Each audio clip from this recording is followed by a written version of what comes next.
Hello hi friends, welcome back to my channel. இன்றைக்கி ரொம்ப சிம்பிளான பிரேக்ஃபாஸ்ட்டு தான். ஸோ இன்றைக்கி என்ன பண்ணியிருக்கேன்னா, ப்ரெட் சில்லி கொத்து தான் பண்ணியிருக்கேன். இன்றைக்கி என்ன பண்ணால், ஃபஸ்ட் ஸ்டெப் வந்து என்ன பண்ண போகிறோன்னா, ப்ரெட்டை வந்து ஃபஸ்ட்டு நல்லா டோஸ்ட் பண்ணி எடுக்க போகிறோம். அதை வந்து நல்லா கொஞ்சம் கீ இல்லை பட்டர் ஏதாவது போட்டு, உங்கள்கிட்ட என்ன அவைலபிளாக இருக்கோ அதை போட்டு நல்லா டோஸ்ட் பண்ணி எடுத்துக்கோங்க. நல்லா ப்ரௌனாக இருக்கும், கரிச்சிடாதீங்க. ஸோ நல்லா டோஸ்ட் பண்ணி எடுத்திங்கன்னா நல்லா கிறிஸ்பியாக இருக்கும். ஸோ அதை என்ன பண்ணுறோன்னா, நம்ம வந்து நல்லா அதை வந்து பீஸாக கட் பண்ணி ஃபஸ்ட்டு எடுக்க போகிறோம். ஸோ அதுக்கப்புறம் தான் நம்ம ப்ராசஸை ஸ்டார்ட் பண்ணணும். அதுக்கு நம்ம பீஸாக கட் பண்ணி எடுத்துகிட்டு வந்துடுவோம்.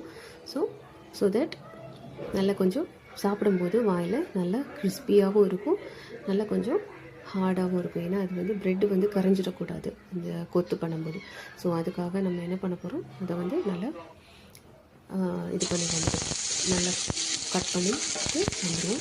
அதுக்கப்புறம் என்ன பண்ணுறோன்னா, ஆயில் சேர்த்து இதில் ஆனியன் மிக்ஸ் பண்ணி நல்லா டோஸ்ட் பண்ணி எடுத்துகிட்டு, அப்புறம் கேப்சிகம் இருந்தால் போடுங்க, இல்லாட்டா ஸ்கிப் பண்ணிக்கோங்க. கொடுத்து இது நல்ல ஒரு ஃப்ளேவர் கொடுக்கும். நல்லா பரோட்டா, சிக்கன் கொத்து பரோட்டா சாப்பிட்ற மாதிரி ஒரு ஃப்ளேவர் கொடுக்கும். ஸோ அதுக்கப்புறம் நம்ம தக்காளி ஆட் பண்ணுறோம். தக்காளி ஆட் பண்ணிவிட்டு நல்லா அதை ஸ்மாஷ் பண்ணி விட்டுக்கோங்க. ஸ்மாஷ் பண்ணி விட்டதுக்கப்புறம் மசாலா, இதில் வந்து எந்த மசாலாவும் சேர்க்காதீங்க, ஒன்லி நான் சொல்கிற மசாலா மட்டும் சேருங்க. கரம் மசாலா மட்டும் சேருங்க, கொஞ்சம் வத்தப்பொடி போதும். அப்புறம் ஒரு 4 எக்கு வந்து நான் ஊற்றியிருக்கேன். ஸோ அதை வந்து நல்லா என்ன பண்ணணும், நல்லா கொஞ்சம் கிண்டி விட்டுக்கோங்க. நல்லா கொஞ்சம் ரொம்ப ட்ரையாக கிண்டிடாதீங்க, கொஞ்சம் குழுன்னு இருக்கிற மாதிரியே கிண்டிக்கோங்க.